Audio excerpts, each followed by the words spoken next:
'Twas the choice before Christmas, and all through the store people were buying presents for those they adore. Up and down the aisles they hunted, searching every department and shelf for what they wanted. To the checkouts they hurried with their prizes to get them ready for Christmas morning surprises. A man came into the store by the name of Nick. Unlike the others, he did not wish to be quick. Armed with his list held tightly in his fist, he watched all the other shoppers hustle and bustle, which left Nick quite puzzled, asking himself, why all the rush? Breathe, take a minute, I'll do things a little different. Standing at the entrance, Nick scanned the store for every department, making note of where each was located. Looking at his list, he planned his attack, starting with the front and working his way to the back. Then from the back to the front to the checkout and pay. Seemed simple, then he should be on his way. Nick planned to start with toys and clothing, followed by sporting goods, hardware and gardening. Lastly was electronics, jewellery and cosmetics. It seemed the best plan of attack on this. Nick headed for the toy department, and when he arrived he saw the other shoppers rushing, some even past him. Nick looked at his list, a present for his little cousin Sally. A dolly, that would make her very jolly. He searched every shelf but couldn't find what was on his list, wondering to himself what he must have missed. He looked again and found only two, one wearing a red dress and one wearing blue. Nick didn't know which one to get. Then he remembered Sally's favourite colour was red, deciding that one was best. Nick's next stop was the clothing department, watching other shoppers moving heavy and fast. Nick checked his list. A gift for his young niece Tiffany, a dress all white and wispy. He looked one by one through all the racks, but couldn't find where his next gift was at. Nick found two dresses that fit the description. One was expensive, the other was a little cheaper. Then he realised Tiffany wanted a white wispy dress no matter the price, so he selected the cheaper one, knowing she wouldn't mind.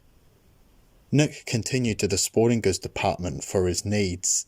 When he arrived, he saw other shoppers moving with their carts at incredible speeds. Nick checked his list.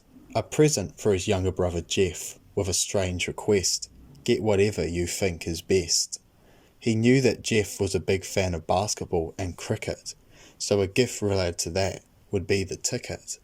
Nick found a pair of batting gloves in the right size, and a basketball in the colours red and green. The basketball looked festive, and Jeff's old gloves were too small, so either would make him pleased. Nick wasn't sure which one to get, even though the choice seemed quite simple.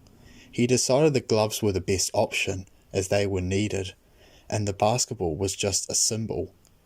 Nick approached the fourth department on his journey, hardware, and when he arrived, other shoppers were everywhere.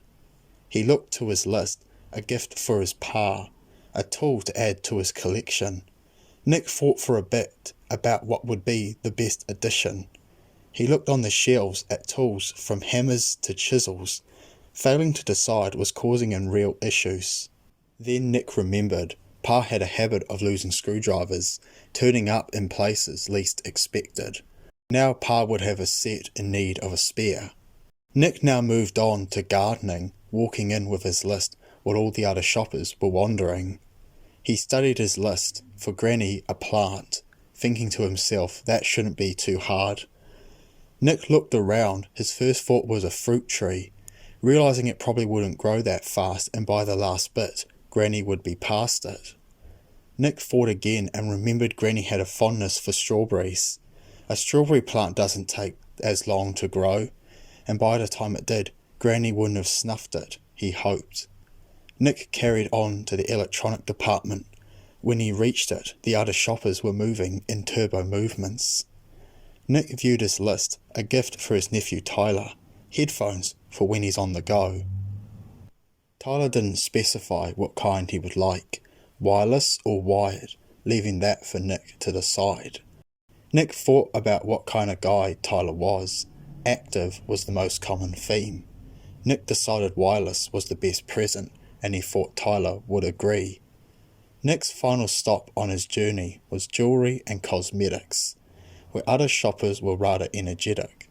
Nick looked to his list for the last things he needed.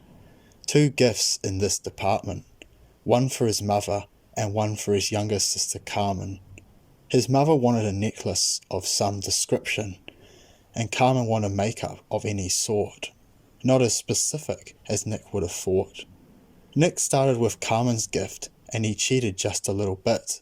He looked at all the makeup products, and it was something he couldn't understand. Nick knew her favourite fruit was orange, so he got her a lip gloss of that. Nick finished with a gift for his mother.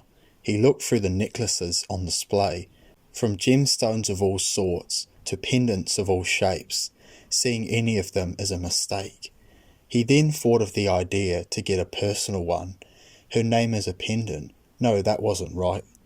A locket with all her kids' photos. Nick, Carmen and Jeff. Yes, that would surely delight. Nick had crossed the last thing off his list. Now his journey was complete. He headed for the checkout, paid and left with his receipt. Nick had completed his Christmas shopping without even breaking a sweat, while the other shoppers rushed about like they were in massive debt. As Nick left the store, he looked to the rest of the mall and said to himself, "A Merry Christmas to you all."